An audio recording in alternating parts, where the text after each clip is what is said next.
কোনো প্রতিষ্ঠানের সফলতা কেবল তার আয়, প্রযুক্তি বা অফিসের জাঁকজমকের উপর নির্ভর করে না, বরং নির্ভর করে সেই প্রতিষ্ঠানে কর্মরত মানুষের মানসিক অবস্থা, নিরাপত্তা বোধ এবং কর্মোদ্যমের উপর। একটি প্রতিষ্ঠানের কর্মীরা যদি স্বস্তিতে থাকেন, নিজেদের সম্মানিত মনে করেন এবং ভবিষ্যৎ নিয়ে অনিশ্চয়তায় না ভোগেন, তবে সেই প্রতিষ্ঠানের উৎপাদনশীলতা স্বাভাবিকভাবেই বাড়ে। বিপরীতে কর্মীরা যদি প্রতি মাসে বেতন পাওয়ার জন্য উদ্বেগে থাকেন, তবে প্রতিষ্ঠানের ভেতরে ধীরে ধীরে হতাশা, অনাস্থা ও নেতিবাচকতা তৈরি হয়। বাংলাদেশের বাস্তবতায় দেখা যায়, অনেক প্রতিষ্ঠান ব্যবসায়িক ব্যয়, বিনিয়োগ বা অন্যান্য অগ্রাধিকারের কারণে কর্মীদের বেতনকে গুরুত্বহীনভাবে বিবেচনা করেন। অথচ একটি প্রতিষ্ঠানের সবচেয়ে গুরুত্বপূর্ণ দায়বদ্ধতা হল তার কর্মীদের ন্যায্য পারিশ্রমিক সময় মতো প্রদান করা। শ্রম আইন এই বিষয়টিকে বাধ্যতামূলক করেছে, কিন্তু আইনের বাধ্যবাধকতার বাইরেও এটি নৈতিকতা, সুশাসন ও দীর্ঘমেয়াদী ব্যবসায়িক স্থায়িত্বের প্রশ্ন। সময়ের মধ্যে বেতন দেওয়া মানে শুধু টাকা পরিশোধ করা নয়, এটি কর্মীদের প্রতি সম্মান প্রদর্শন, প্রতিষ্ঠানের প্রতি আস্থা সৃষ্টি এবং একটি সুস্থ কর্মপরিবেশ নিশ্চিত করার অঙ্গীকার। বাংলাদেশ শ্রম আইন অনুযায়ী নির্ধারিত সময়ের মধ্যে শ্রমিক ও কর্মচারীদের বেতন প্রদান করা প্রতিষ্ঠানের আইনত দায়িত্ব। সাধারণভাবে প্রতি মাসের বেতন পরবর্তী মাসের প্রথম 7 কর্মদিবসের মধ্যে পরিশোধ করতে হয়। এই নিয়ম কেবল প্রশাসনিক কোনো আনুষ্ঠানিকতা নয়, বরং এর পেছনে রয়েছে সামাজিক ও অর্থনৈতিক বাস্তবতা। একজন কর্মচারীর জীবন মাসভিত্তিক হিসেবের উপর দাঁড়িয়ে থাকে। বাসা ভাড়া, সন্তানের স্কুল ফি, চিকিৎসা, বিদ্যুৎ বিল, যাতায়াত খরচ সব কিছু সময় নির্ধারিত। তাই বেতন দেরি হওয়া মানে কেবল কিছুদিন টাকা হাতে না পাওয়া নয়, বরং পুরো জীবনযাত্রার ছন্দ নষ্ট হয়ে যাওয়া। যে প্রতিষ্ঠান শ্রম আইন মেনে চলে, সেই প্রতিষ্ঠানের প্রতি কর্মীদের আস্থা তৈরি হয়। অন্যদিকে আইন লঙ্ঘনের সংস্কৃতি ধীরে ধীরে প্রতিষ্ঠানের অভ্যন্তরে বিশৃঙ্খলা ও অব্যবস্থাপনা সৃষ্টি করে। কারণ নেতৃত্ব যখন দায়িত্ব পালনে ব্যর্থ হয়, তখন কর্মীরাও নিজেদের দায়িত্ব নিয়ে উদাসীন হয়ে পড়েন। অনেকে মনে করেন প্রতিষ্ঠানের মূল শক্তি হলো অর্থ বা বড় বিনিয়োগ। বাস্তবে অর্থ গুরুত্বপূর্ণ হলেও সবচেয়ে বড় সম্পদ হলো প্রতিষ্ঠানের সুনাম।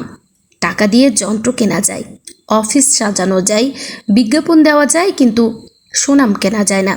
সুনাম তৈরি হয় দীর্ঘ সময় ধরে, আর ধ্বংস হতে সময় লাগে খুব কম। একটি প্রতিষ্ঠানের সুনাম নির্ভর করে তার আচরণ, নৈতিকতা এবং কর্মীদের সঙ্গে সম্পর্কের উপর। কর্মীরা যখন বাইরে গিয়ে বলেন যে তাদের প্রতিষ্ঠান সময় মতো বেতন দেয়, সম্মান করে এবং প্রতিশ্রুতি রক্ষা করে, তখন সেটিই প্রতিষ্ঠানের সবচেয়ে বড় বিজ্ঞাপন হয়ে ওঠে। অন্যদিকে যখন কর্মীরা মাসের পর মাস বেতন না পাওয়ার কষ্ট নিয়ে কথা বলেন, তখন সেই নেতিবাচক বার্তা খুব দ্রুত ছড়িয়ে পড়ে।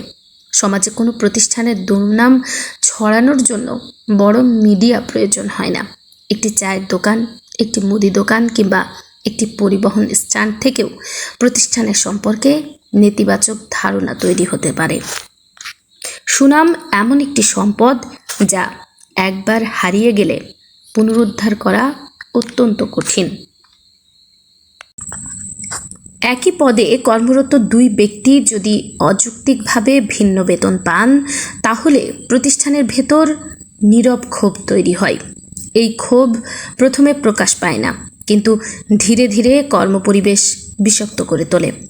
বৈষম্য কেবল আর্থিক সমস্যা নয়, এটি সম্মানের প্রশ্ন। একজন কর্মী যখন দেখেন একই কাজ করেও তিনি কম মূল্যায়িত হচ্ছেন, তখন তার কাজের আগ্রহ কমে যায়।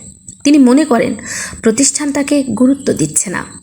এ ধরনের বৈষম্য থেকে অফিস রাজনীতি, দলাদলি ও অসন্তোষ জন্ম নেয়। ফলস্বরূপ কর্মপ্রবাহ ব্যাহত হয় এবং টিমওয়ার্ক দুর্বল হয়ে পড়ে। যোগ্যতা, অভিজ্ঞতা ও বাজার দরের ভিত্তিতে স্বচ্ছ বেতন কাঠামো তৈরি করা তাই অত্যন্ত গুরুত্বপূর্ণ, কারণ ন্যায় বিচার কর্মীদের মধ্যে আস্থা ও দায়িত্ববোধ তৈরি করে। বেতন দেরি হলে শুধু কর্মী নয়, তার পুরো পরিবার সংকটে পড়ে।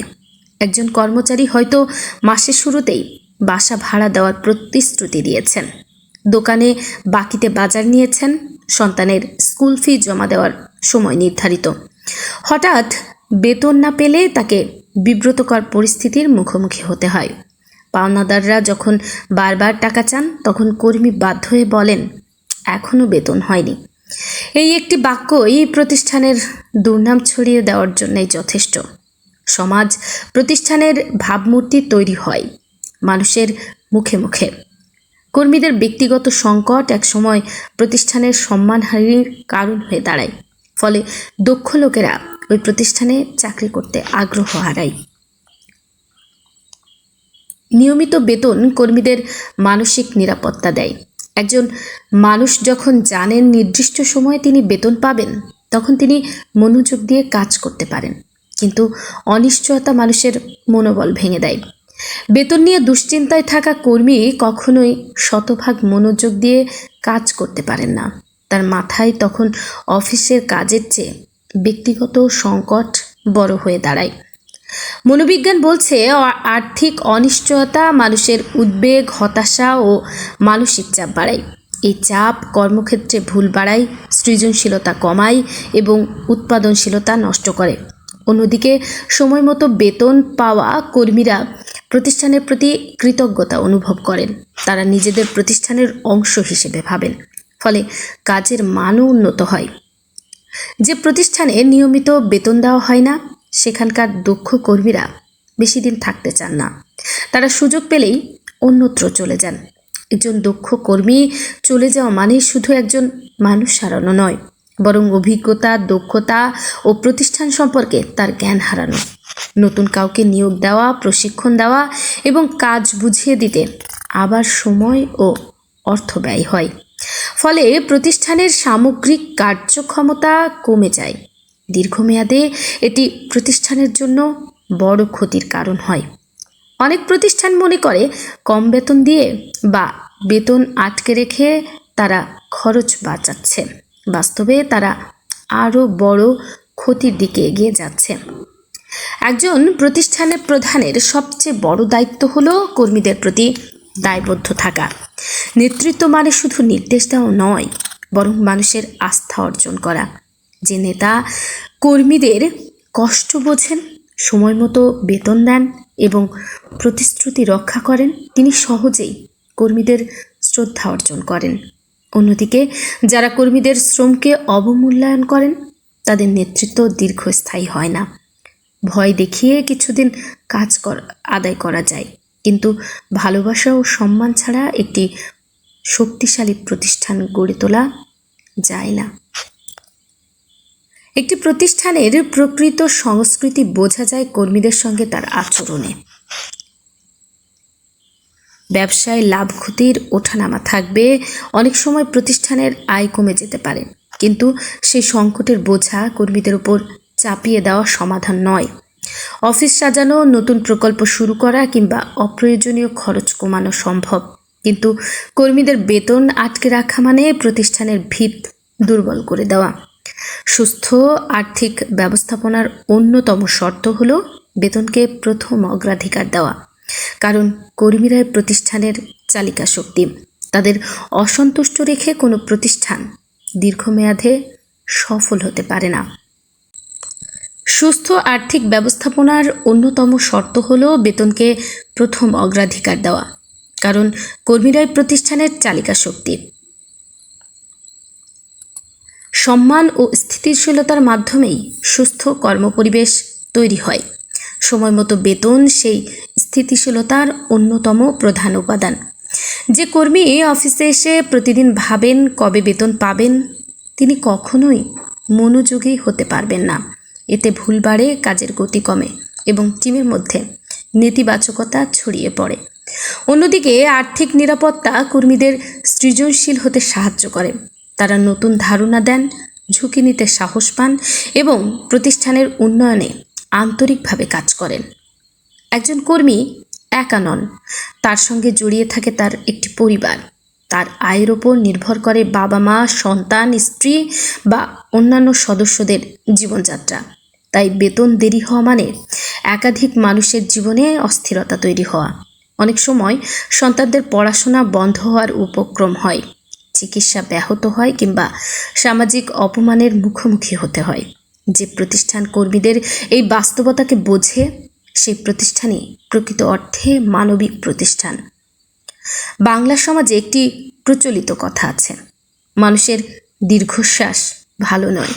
বাস্তব অর্থেও এটি সত্য। যে প্রতিষ্ঠানে কর্মীরা প্রতিনিয়ত কষ্ট পান, অপমানিত হন বা অনিশ্চয়তায় থাকেন, সেখানে ধীরে ধীরে নেতিবাচক শক্তি তৈরি হয়। কর্মীরা তখন শুধু দায়িত্ব পালন করেন, কিন্তু হৃদয় দিয়ে কাজ করেন না। প্রতিষ্ঠানের প্রতি ভালোবাসা হারিয়ে গেলে সৃজনশীলতা ও উদ্যমও হারিয়ে যায়। তখন প্রতিষ্ঠান কেবল টিকে থাকার চেষ্টা করে, কিন্তু এগোতে পারে না। অনেক উদ্যোক্তা বেতনকে খরচ হিসেবে দেখেন, কিন্তু বাস্তবে এটি একটি বিনিয়োগ। সময়ের মধ্যে ন্যায্য বেতন দেওয়া মানে দক্ষ কর্মী ধরে রাখা, উৎপাদনশীলতা বাড়ানো এবং প্রতিষ্ঠানের সুনাম রক্ষা করা। এটি দীর্ঘমেয়াদে প্রতিষ্ঠানের জন্য লাভজনক। বিশ্বের সফল প্রতিষ্ঠানগুলো কর্মীদের কল্যাণকে গুরুত্ব দেয় বলেই তারা দীর্ঘদিন টিকে থাকে, কারণ তারা জানে সন্তুষ্ট কর্মী প্রতিষ্ঠানের সবচেয়ে বড় সম্পদ। অনেক প্রতিষ্ঠান বাহ্যিক চাকচিক্যে গুরুত্ব দেয়, দামি ইন্টেরিয়র, বড় অফিস কিংবা প্রচারমূলক আয়োজনের পেছনে বিপুল অর্থ ব্যয় করে, অথচ কর্মীদের বেতন দিতে দেরি করে। এটি একটি বড় সাংগঠনিক ভুল, কারণ প্রযুক্তি, সাজসজ্জা বা ব্র্যান্ডিং কখনোই কর্মীদের বিকল্প হতে পারে না।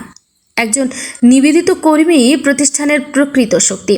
তাই মানুষকে গুরুত্ব না দিয়ে কোনো প্রতিষ্ঠান দীর্ঘমেয়াদে সফল হতে পারে না। কখনো কখনো বাস্তব সংকট আসতেই পারে, কিন্তু তখনও কর্মীদের সঙ্গে স্বচ্ছ যোগাযোগ রাখা জরুরি। কর্মীরা সাধারণত সমস্যাকে বোঝেন যদি প্রতিষ্ঠান সৎ থাকে, কিন্তু গোপনীয়তা, অসত্য তথ্য বা প্রতিশ্রুতি ভঙ্গ তাদের আস্থা নষ্ট করে দেয়। নেতৃত্ব সততা কর্মীদের মধ্যে বিশ্বাস তৈরি করে, আর বিশ্বাসই একটি শক্তিশালী প্রতিষ্ঠানের ভিত্তি। একটি প্রতিষ্ঠান প্রকৃত শক্তি তার কর্মীরা। তার সন্তুষ্ট থাকলে প্রতিষ্ঠান এগোয়, আর তারা অসন্তুষ্ট হলে প্রতিষ্ঠান ধীরে ধীরে দুর্বল হয়ে পড়ে। সময়ের মধ্যে বেতন দেওয়া কোনো দয়া নয়, বরং এটি কর্মীদের ন্যায্য অধিকার।